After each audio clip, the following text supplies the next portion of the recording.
Cher, nous voyons que dans votre biographie, entre 1991 et 2011, vous avez passé plus de 15 ans en Iran. Est-ce que cet effort de révision était le principal mobile qui vous a retenu cette période en Iran? Bien sûr que non. D'abord, j'ai parlé des autres mobiles. L'effort de révision, c'était une conséquence du début de mon séjour. Voilà. Et j'aurais pu le faire en partie, du moins, de l'extérieur. Il y avait suffisamment de sources en dehors pour faire un travail de recherche. Bien qu'il y a beaucoup de choses qu'on ne peut pas trouver ailleurs. C'est-à-dire, vu le caractère très discret de cette communauté, on peut pratiquement rien comprendre de l'extérieur. Avec ça, bon, quelques années auraient pu suffire, bien sûr. J'ai bien dit qu'il y avait d'abord ma profession en tant qu'enseignant-chercheur. J'avais un contrat donc, avec leur institution et pas autre chose. Et même quand j'étais à l'extérieur, je travaillais donc, avec leur succursale qui se trouvait à l'extérieur. Et donc, c'est mon contrat de travail, d'abord. Et en plus, et ça je l'ai signalé, bien que de façon assez rapide, la grande mission qui m'a été confiée par le MRU, en tant que président du MRU, et donc ça se rapporte, ça se rattache étroitement avec l'avenir de mon pays et de l'évolution des choses dans mon pays. Là, je vais être quand même discret, donc je suis tenu d'une réserve qui sera au moins d'une vingtaine d'années encore, si j'aurai la vie. De toute façon, je ne serai pas le premier à en parler. Mais en résumé, mon séjour là-bas était dicté par des considérations strictement politiques et il m'a permis d'avoir une influence directe sur l'évolution des événements, et spécialement la révolution tunisienne. Alors, est-ce que j'ai participé ou non? Tout cela, je le garde pour moi-même. Je ne veux pas faire de révélations politiques. Je ne serai pas le premier à parler.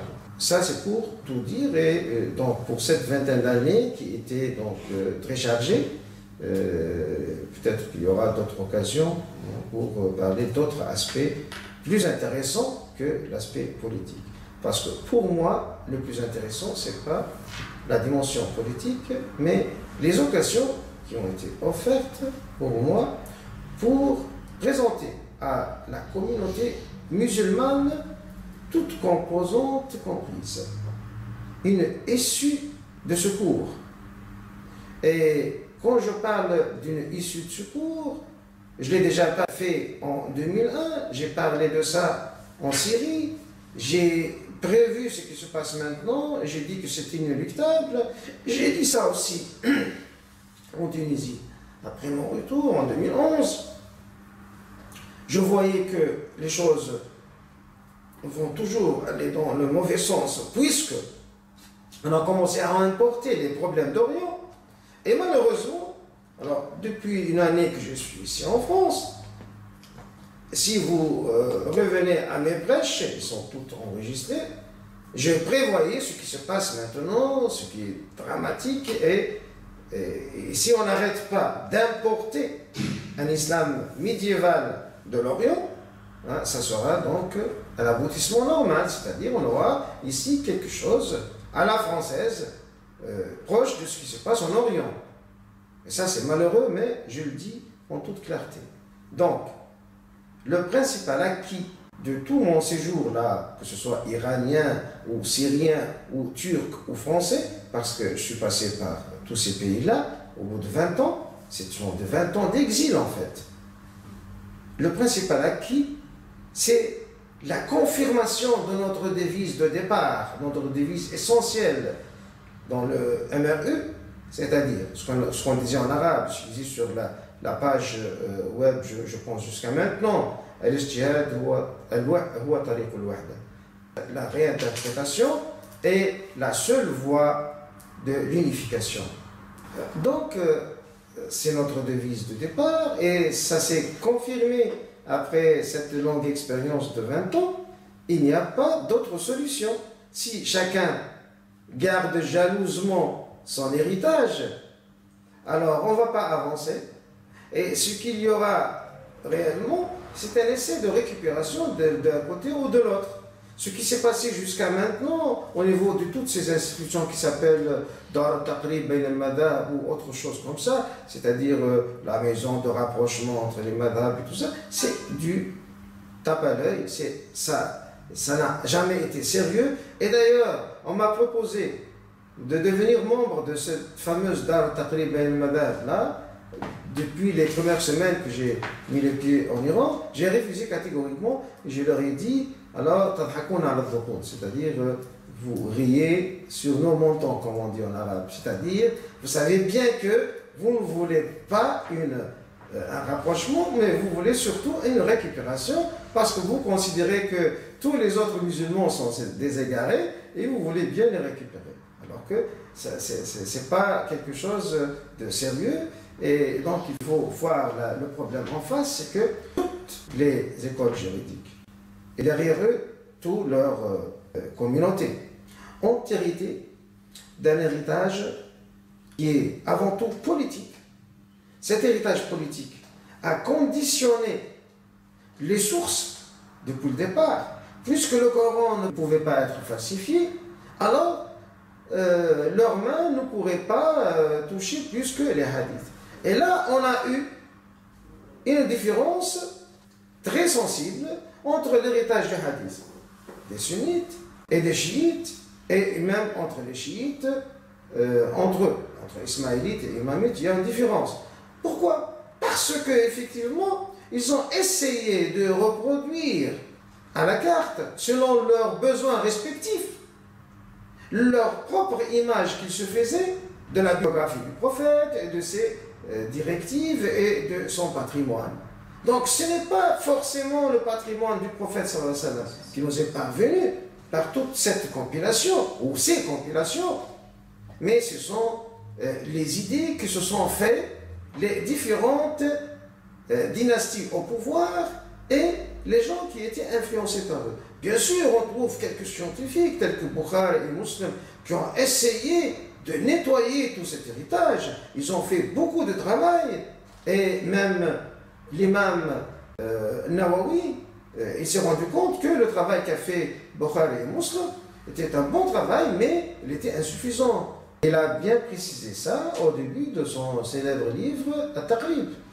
Donc, voilà, j'ai parlé de ça tout à l'heure.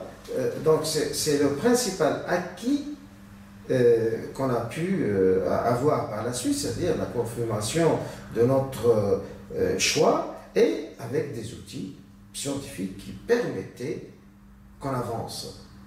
D'ailleurs, sans vouloir me vanter de quoi que ce soit, et il a été une providence du Seigneur que l'un des plus grands dignitaires du monde chiite est un grand chercheur. Il est très connu sur la scène, surtout arabe, parce qu'il a travaillé pendant des dizaines d'années dans les télévisions arabes. Il est très connu. Alors finalement, après tout le travail de recherche que j'ai fait pendant plusieurs années, alors depuis quelques années, j'ai entendu qu'il a changé d'avis. Il a fini par me joindre sur la majorité de mes résultats. Et ça, c'est une heureuse conclusion. Parce que vraiment, ce serait un gâchis que personne dans ce monde chiite n'accepte de prendre des responsabilités historiques pour faire le nettoyage qu'il faut chez lui. Alors, parlant de ce nettoyage, il y a une grande erreur qui a été prise en compte par un autre célèbre prédicateur qui n'est pas loin de nous, il est en Europe centrale. Il disait toujours à chacun de nettoyer ça chez lui.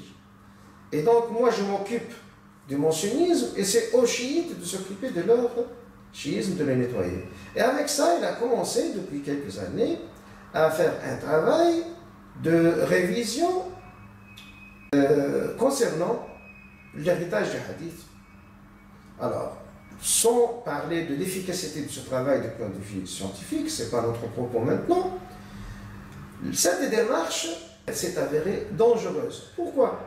Parce que si on cible seulement notre patrimoine, nos jeunes qui vont nous écouter, ils sont des dizaines de milliers parfois, comme c'est le cas de ce célèbre prédicateur, ils vont avoir par la suite l'impression qu'ils ont un héritage qui ne vaut rien. Et eux qui ne sont pas des chercheurs et qui n'ont pas les instruments qui leur permettent de savoir que dans le camp adverse, c'est-à-dire l'alternative présumée, c'est-à-dire le chiisme, il y a encore pire que ça. Il y a beaucoup plus de problèmes qu'il n'y a dans le monde sunnite. Eux qui n'ont aucune possibilité de voir ça, qu'est-ce qu'ils peuvent devenir? Tout bonnement, tout simplement, ils vont se voir chiisés. Et c'est le résultat escompté au bout de plusieurs années du travail de ce prédicateur qui était auparavant un ami. Mais réellement, on a constaté dans ces dernières années que le travail qu'il fait, c'est seulement verser de l'eau dans le moulin d'un autre camp qui n'est pas forcément plus exempt d'erreur, voire il comprend dans son patrimoine des failles plus terribles et pires que les nôtres.